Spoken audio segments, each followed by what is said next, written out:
السلام علیکم، welcome to another video. میں امید کرتا ہوں آپ سب خیریت سے ہوں گے۔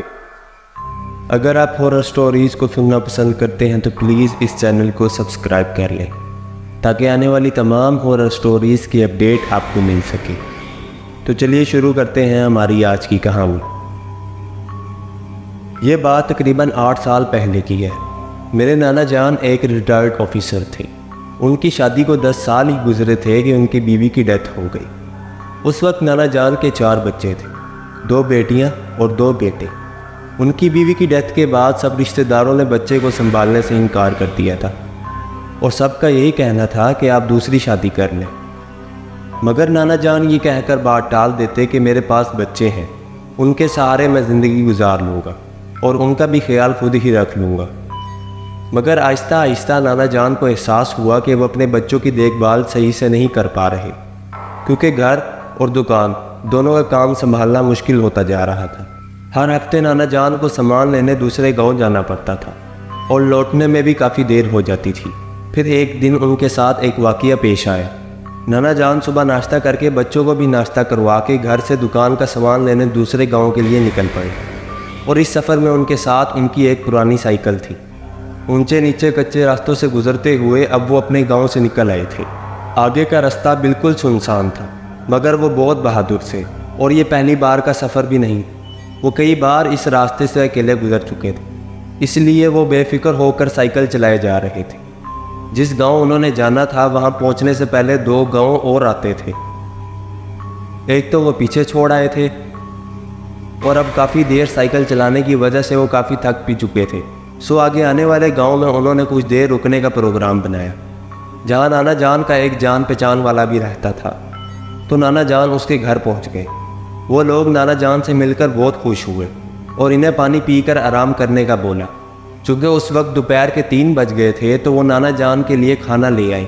کھانا کھانے کے بعد نانا جان کچھ دیر ادھر ادھر کی باتیں کرتے رہے اور پھر ٹائم دیکھا تو اجازت چاہی، اور ابھی انہیں اگلے گاؤں سے سامان لے کر گھر بھی واپس جانا تھا۔ وہاں سے نکلنے کے بعد پھر سے نانا جان اور ان کی سائیکل ایک دوسرے کے ہم سفر تھے۔ راستے میں اکا دکا لوگ آتے جاتے نظر آ رہے تھے۔ قریب 6:30 بجے نانا جان سامان لے چکے تھے اور واپسی کی تیاری پکڑ چکے تھے، مگر آج کافی دیر ہو چکی تھی۔ آتے آتے ہی پورا دن نکل گیا تھا، اوپر سے بچوں کی پریشانی کہ وہ کس حال میں ہوں گے۔ نانا جان کو پریشان دیکھا تو ایک آدمی نے پوچھا، بھائی کیا بات ہے، آپ اتنے پریشان کیوں ہیں؟ نانا جی نے بتایا کہ مجھے گھر جلدی پہنچنا ہے اور راستہ بہت لمبا ہے، بس بچوں کی فکر ہو رہی ہے۔ تو اس آدمی نے نانا جان کو ایک شارٹ کٹ راستہ بتایا جو کہ سیدھا جا کر نانا جان کے گاؤں کو لگتا تھا۔ نانا جان کو راستہ سمجھ بھی آ گیا اور ان کی پریشانی کم بھی ہو گئی تھی۔ تو وہ آدمی دوبارہ بولا کہ بس ایک مسئلہ ہے۔ نانا جان نے پوچھا وہ کیا ہے بھلا؟ تو اس آدمی نے بتایا کہ راستے میں ایک بڑا قبرستان آتا ہے اور اوپر سے اس راستے سے کوئی آتا جاتا بھی نہیں۔ نانا جان بھی ٹھہرے فوجی اور بہادر، انہیں کچھ ڈر محسوس نہیں ہوا، اور ان کی ویسے بھی صرف ایک ہی پریشانی تھی کہ کیسے بھی کر کے بچوں تک جلدی پہنچنا ہے، اور اس کا حل بھی مل گیا تھا۔ بس آگے انہوں نے کچھ سوچا ہی نہیں اور چل دیے اس سفر پر۔ سائیکل کے پیچھے 2 ٹین گھی والے بندے ہوئے تھے اور کچھ اور سامان تھا جو بڑی ترتیب سے سیٹ کیا ہوا تھا کہ راستے میں کہیں گر نہ جائے۔ اب بس نانا جان سائیکل کو دوڑائے جا رہے تھے۔ راستے کے سائے گہرے ہوتے جا رہے تھے، ہر طرف اندھیرے نے پر پھیلا لیے تھے، اور جس راستے پر ان کی سائیکل دوڑ رہی تھی وہاں دور دور تک کسی انسان کا نام و نشان بھی نہیں تھا۔ ایسے ہی سائیکل چلاتے چلاتے تقریباً 4 گھنٹے گزر چکے تھے۔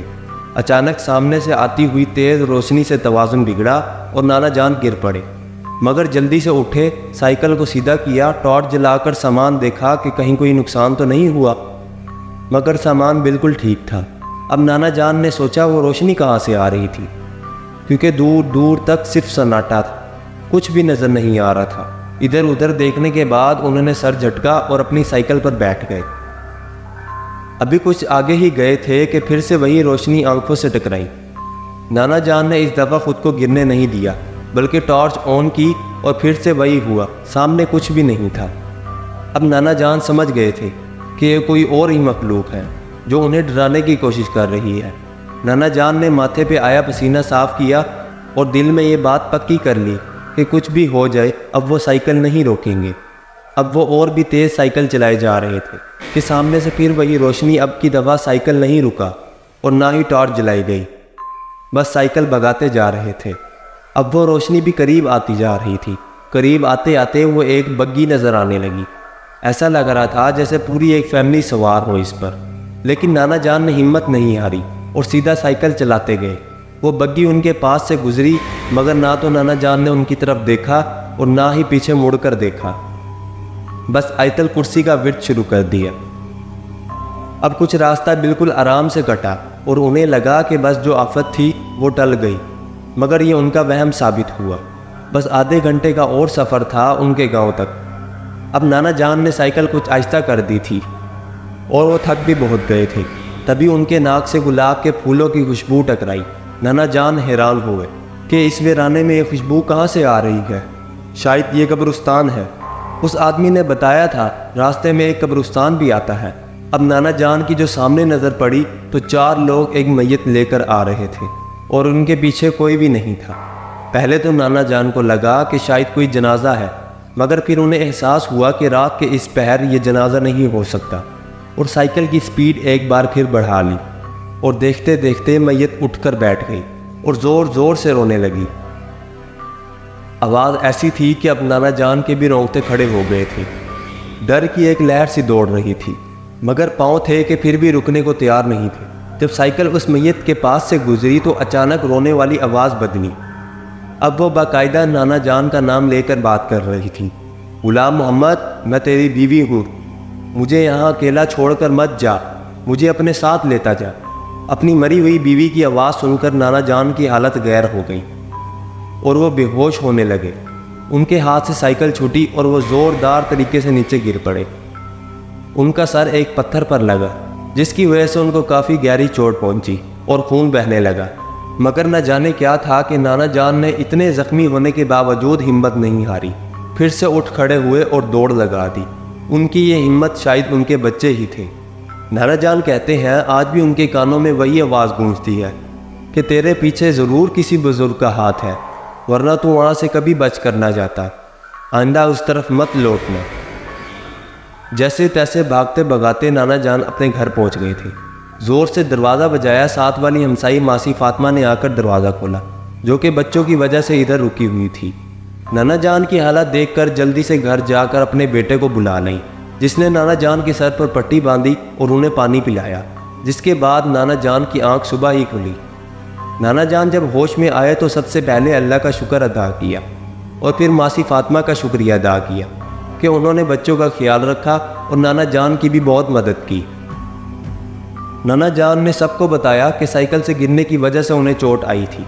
باقی ساری بات وہ بول کر گئے، مگر ایک بات اب نانا جان کی سمجھ میں آ گئی تھی کہ ان کے گھر میں ایک عورت کا ہونا بہت ضروری ہے، جو کہ ان کے بچوں کا بھی خیال رکھے اور گھر بھی سنبھالے۔ اس واقعے کے 2 ہفتے بعد ہی نانا جان نے شادی کر لی تھی، اور اس کے بعد نانا جان جب بھی سامان لینے جاتے تھے تو ایک دن ادھر رکتے تھے اور دوسرے دن وہاں سے سامان لے کر واپس لوٹتے تھے، تاکہ دوبارہ یہ واقعہ پیش نہ ہو۔ میں امید کرتا ہوں آپ کو آج کی کہانی پسند آئی ہوگی۔ اگر پسند آئی ہے تو پلیز اس ویڈیو کو لائک کر کے چینل کو سبسکرائب کر لیں۔ میں ملتا ہوں آپ کو اگلی کہانی کے ساتھ۔ اپنا خیال رکھیے گا، تب تک کے لیے اللہ حافظ۔